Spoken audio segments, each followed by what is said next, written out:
only good fight for me. Everyone knows that UFC knows that, but UFC don't want to give this guy from me. So he said he can't fight with Duplessis. It's going to be June 14th next year. And they're building an arena. The great Dana White's building an arena. And they're going to have 8 or 9 championship fights, the biggest fights they've ever. Khamzat Chimaev is getting roasted all over the internet after that new ESPN interview, where he decided to call out Alex Pereira, claiming Potan is ducking him and running for cover. Fans weren't having any of it, especially since Alex is out here chasing a showdown with John Jones at heavyweight, a challenge miles tougher than anything Chimaev brings to the table right now. And listen, social media wasted zero time clowning Khamzat's call-out, calling it wild, misplaced, and way too confident. Pereira, meanwhile, isn't confused about his direction at all. He wants his next fight to be at heavyweight and has zero desire to defend the belt against Carlos Ulberg. His focus is locked on bigger prey, either John Jones or whoever walks out of Aspinall versus Cyril Gane. This all comes on the heels of his dominant UFC 320 performance, where the Brazilian got revenge on Ankalaev with savage ground-and-pound elbows. In a new Instagram post, he's targeting early 2026 for his return, keeping the buzz alive for what. Only good fight for me. Everyone knows that UFC knows that, but UFC don't want to give this guy from me. So he said he can't fight with Duplessis. He accepts the fight, but now he say like, oh, it comes out not good fight. Yeah, he's saying like he's more famous than me. That's why I'm using his name, bro.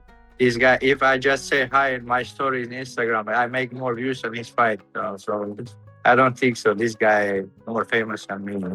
I don't think so. He wants that fight. He knows about it, and she know about it. So I can't say the things what UFC says to me, but it's gonna be not respect for Alex because everyone knows this guy is not my level. So. He's a good striker, one of the best strikers. I give the respect for him. He has knockout power and everything.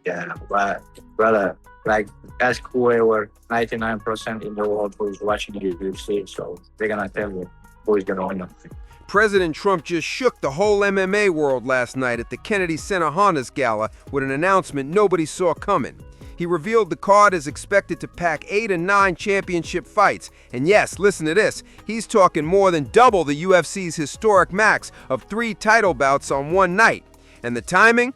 Perfectly lined up with America's 250th birthday, blending straight-up Patriot vibes with some heavyweight MMA chaos. But this isn't just about throwing hands. There's a full-blown pre-fight dinner loaded with top government figures and international power players, all seated cage-side beside Trump and Dana White. Security ended up shrinking the live audience from Trump's original 25,000 vision. But with the broadcast shifting to Paramount in 2026, this thing is already being hyped as the most watched UFC card ever. And let me tell you, fans are losing it. Clips of Trump's speech are everywhere on Twitter, with people arguing about dream fights, titles on the line, and what might be the craziest card the UFC has ever attempted. This one feels legendary in the making. On the flip side, outlets like MMA Junkie are tapping the brakes a little, reporting the event won't be that stacked. It's going to be June 14th next year. And they're building an arena. The great Dana White's building an arena. And they're going to have 8 or 9 championship fights, the biggest fights they've ever had. Everyone's a championship fight.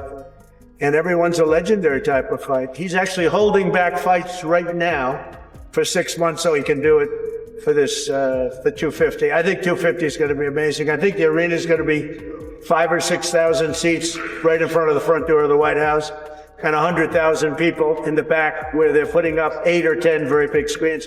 That's going to be an exciting night. So many people are asking for tickets, the UFC. Ilia Topuria has been all over the timeline this week, and it's all thanks to his heated back and forth with Petr, which is snowballing out of control. It kicked off after Jan spoke with Russian outlet Golis OV MMA post-fight and got way more ruthless about Merab than anything he said in English interviews. He flat out claimed he broke Merab. Those words went viral instantly and of course ended up right in front of El Matador. Topuria, who already has a long-running grudge with Jan, was actually supposed to fight him back in 2018 when Ilia was just 21 and gearing up for his UFC debut.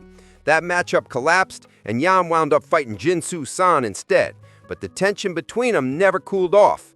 Now, Ilia has jumped on Instagram Live to send a fresh warning to Jan, adding to the list of beefs fans have roasted him for over the years, with basically everyone from Bilal Muhammad to Cody Garbrandt.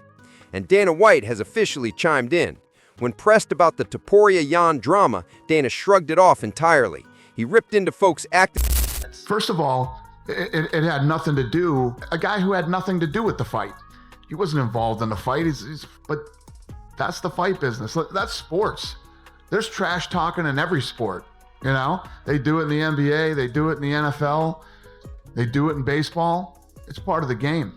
It's just, you know, that's never gonna change here. You're never gonna tell somebody what they can or can't say. That's never gonna change. Merab's coach, John Wood, finally broke his silence on all the backlash surrounding the advice he gave between rounds in Merab's last fight. Fans and analysts roasted him for telling Merab he was ahead when the scorecards clearly weren't in his favor. In a sit-down with Ariel Helwani, Wood took full responsibility, saying he honestly thought Merab snagged those early rounds in real time. A lot of fans think that the mix-up changed how Dvalishvili approached the later rounds. Meanwhile, former champ Sean O'Malley jumped into the conversation with his own take. He's convinced the UFC won't bother rebooking Merab versus Petr, insisting Jan absolutely controlled their last fight. For Ali, that timing couldn't be better. His road back to the belt only gets easier if Merab never winds up champion. Ali already owns a win over a current champ, Petr Yan, in a razor-thin fight that many fans and analysts thought Yan actually won. The UFC will likely run that one back immediately, since the Georgian came in riding a wild winning streak, nearly matching Anderson Silva's historic title reign.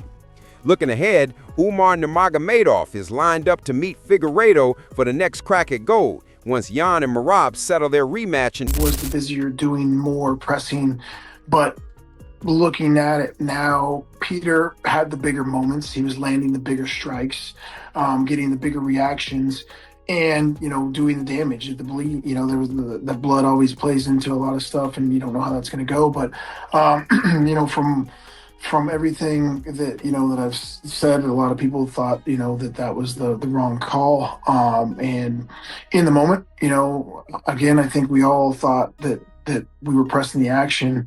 You know, that's something I got to go back and look at. And something, if I, you know, like I said, if I made a mistake, then it's something I definitely need to fix in making sure that doesn't happen. And I'm looking at it objectively. But, you know, at that moment, I felt in the corner, we all felt that we were up those first couple. It's just one of those things sometimes in the heat of the moment, and, you know, perspectives, they really do, the optics of things really do play heavily in how fights are. Don't forget to hit that like button and subscribe for your daily dose of MMA chaos.